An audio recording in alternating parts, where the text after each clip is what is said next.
जैसलमेर का किला आखिरकार क्यों कहा जाता है इसे कृष्ण की भूमि? क्या कारण था जिसकी वजह से अकबर की शादी एक हिंदू लड़की के साथ हो गई थी? तो आज की वीडियो में जानिए हमारे साथ। वीडियो को स्टार्ट करने से पहले ये जरूर बताएं कि आप किस शहर से रहने वाले हैं, क्योंकि अगली वीडियो आपके शहर की। ये कहानी शुरू होती है 1156 के आसपास, क्योंकि रावल जैसा सिंह जो कि एक राजपूत शासक था, जिसने अपने भतीजे भोजदेव को गद्दी से उतारने के लिए गौर के सुल्तान के साथ साजिश की थी। लेकिन गौर के सुल्तान ने उसके साथ धोखा करते हुए उसने उसी के किले पर हमला कर लिया और किले को लूट लिया और वहाँ के निवासियों को बाहर कर दिया। फिर राजा रावल ने अपने लिए एक नया किला बनाने के लिए फैसला किया और वह त्रिकुटा पहाड़ी का सर्वेक्षण करते हुए एक विशाल त्रिकोणीय चट्टान पर जा पहुंचे, जो कि आसपास की रेत से 75 मीटर से अधिक ऊंची थी। और रावल जैसल सिंह ने इसुल नामक एक ऋषि से मुलाकात की जो उस चट्टान पर रहते थे। यह जानने पर कि जैसल यदुवंशी राजा है, इसुल ने उसे बताया कि प्राचीन पौराणिक कथाओं के अनुसार कृष्ण और भीम एक समारोह के लिए इस स्थान पर आए थे, जहां कृष्ण ने भविष्यवाणी की थी कि उनके यदुवंशी वंश का एक वंशज एक दिन यहां एक राज्य स्थापित करेगा। इसुल ने उसे एक झरना दिखाया जिसे कृष्ण ने बनवाया था और उसकी भविष्यवाणी को एक चट्टान में उन्होंने बताया था। यह चट्टान आज भी जैसलमेर किले के कुएं के अंदर बनी हुई है। इस बैठक से उत्साहित जैसल ने अपनी राजधानी को इस स्थान पर स्थानांतरित कर दिया और उसने 1156 में अपने किले का निर्माण करने का फैसला किया और उसने इस स्थान का नाम जैसलमेर रखा और उसने इसी को ही अपनी राजधानी बनाया। वे वहाँ पर सुखीपूर्वक राज करने लगे। कुछ सालों बाद फिर उनके किले पर दुश्मनों की बुरी नजर पड़ी और 1293 में दिल्ली के सुल्तान अलाउद्दीन खिलजी ने उन पर हमला किया और इस युद्ध में महाराजा रावल जैसल सिंह को हार का सामना करना पड़ा और फिर इस किले पर मुगलों का शासन हो गया। फिर काफ़ी समय बाद भाटियों ने फिर से इस किले पर अपना अधिकार जमाया।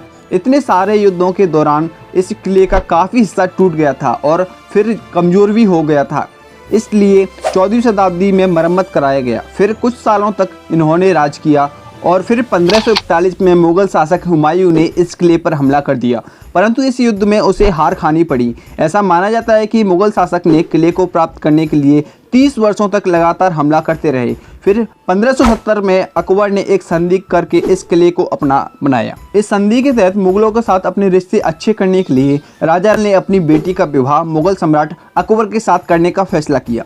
इसके बाद जैसलमेर के किले पर महाराज मूलराज ने अपना आधिपत्य स्थापित कर लिया। वहीं 1820 में मूलराज की मृत्यु के बाद उनके पोते गय सिंह ने जैसलमेर की इस भव्य किला पर अपना कब्जा स्थापित कर लिया।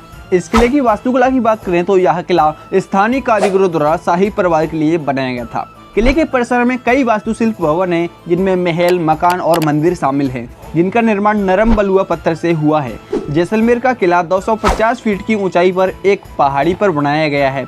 इसकी लंबाई 1500 फीट और चौड़ाई 750 फीट है।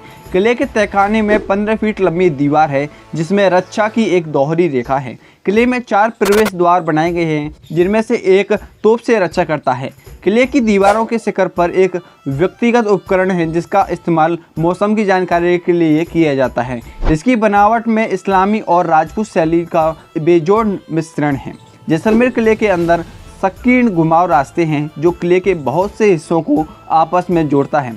जैसलमेर किला का परिसर इतना विशाल है कि शहर की लगभग 1/4 जनसंख्या इस किले में रह सकती है। सोनार किले के परिसर में कई इमारतें जैसे महल, मंदिर, घर, कुएं, हवेलियां शामिल हैं, जिन्हें हल्के पीले बलुआ पत्थरों से तैयार किया गया था, जिसमें एक जटिल नक्काशी और डिजाइन युक्त बालकनी, खिड़कियां और हवेलियों में मेहराब की सजावट दिखाई देती है। किले में हवा पोल, गणेश पोल, रंग पोल और जवाहर पोल जैसे कई प्रवेश द्वार हैं, जो विशिष्ट और उत्कृष्ट रूप से तैयार किए गए हैं और जिगजैग मार्ग पर अंतिम द्वार दशहरा चौक की ओर जाता है।